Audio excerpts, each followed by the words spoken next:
स्वागत है आपका मेरे यूट्यूब चैनल में। अगर आपको मल त्याग करते समय दर्द होता है, जलन होता है, खुजली होता है, रक्त आता है, तो दोस्तों ये एनल फिशर के सिम्टम्स हैं।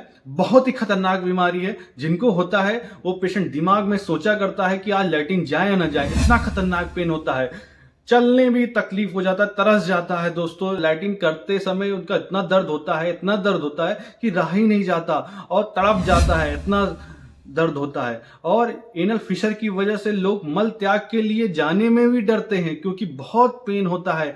जिनको हो रहा है, अगर आप वीडियो देख रहे हैं, अगर हो सकता है आपको हो रहा हो, तो आप समझ सकते हैं कितना खतरनाक दर्द होता है। सबसे पहले आप फोटोज में देख सकते हैं एनल फिशर होता है क्या। एक प्रकार का एनल वच पे लॉन्गिट्यूडनल कट हो जाता है या फिर डेंटेड लाइन के मोस्टली बिलो होता है फिशर। ये लॉन्गिट्यूडनल कट होता है, ये लगभग 1 सेंटीमीटर या 1.5 सेंटीमीटर के आसपास ऐसे इतना लंबाई हो सकती है इस कट की। तो ये कभी कभी मल्टीपल फिशर भी हो जाते हैं, जैसा कि आपको फोटोज में दिखा सकता हूँ। ऐसे प्रोक्टाइटिस भी हो सकता है, जैसे आप देख सकते हैं मल्टीपल फिशर के दिख रहे हैं, ये ऐसे ऐसे कट लग गए हैं और ऊपर भी देख रहे हैं ऐसे यहाँ पे कट लग गए हैं।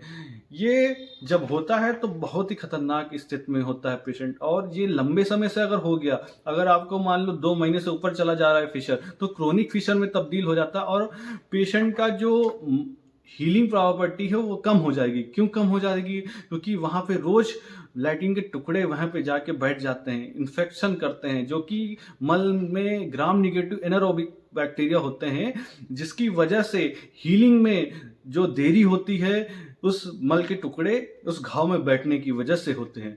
और साथ में इसके एनल फिशर जब होता है तो अगल बगल एनल कैनाल के चारों तरफ, एनल कैनाल जैसे मान लीजिए ये है, उसके चारों तरफ स्पिंक्टर्स होते हैं, एक इंटरनल स्पिंक्टर, एक्सटर्नल स्पिंक्टर। जब आपको क्रोनिक फिशर होता है, मान लीजिए यहाँ चोट लग जाती है, तो स्पिंक्टर्स का काम हो जाता है उसको घाव को बचाने के लिए। तो स्पिंक्टर्स पास में चले जाते हैं क्योंकि सोचते हैं स्किन में जो घाव लगा है उसको बचा लें, तो थोड़ा सा स्पास में चला जाता है और ये लगातार होता रहता है और स्पास में पेशेंट चला जाता है। क्योंकि एनल स्पास में चले जाते हैं, एनल इस पास में जैसे जाते हैं आपका मलद्वार छोटा हो जाता है। मलद्वार जैसे छोटा होगा तो क्या होगा, अगर जगह लैट्रिन के रास्ते में कम होगी और उसी से रोज लैट्रिन निकलेगी और वहां पे घाव है, चीरा है, तो क्या होगा, बहुत दर्द होगा। उसी घाव में रोज ठोकर पड़ेगी, इतना दर्द होगा कि पेशेंट तड़प जाता है यहाँ तक।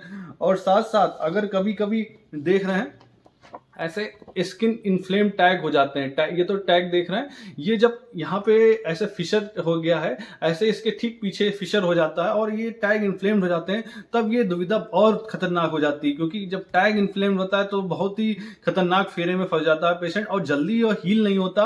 अगर घाव हील नहीं हो पा रहा तो टैग इन्फ्लेम्ड रहता है और बहुत दर्द होता है। इस टैग में भी छूने से भी इतना खतरनाक दर्द होता है, पेशेंट बहुत ही खतरनाक फेरे में आ जाता है।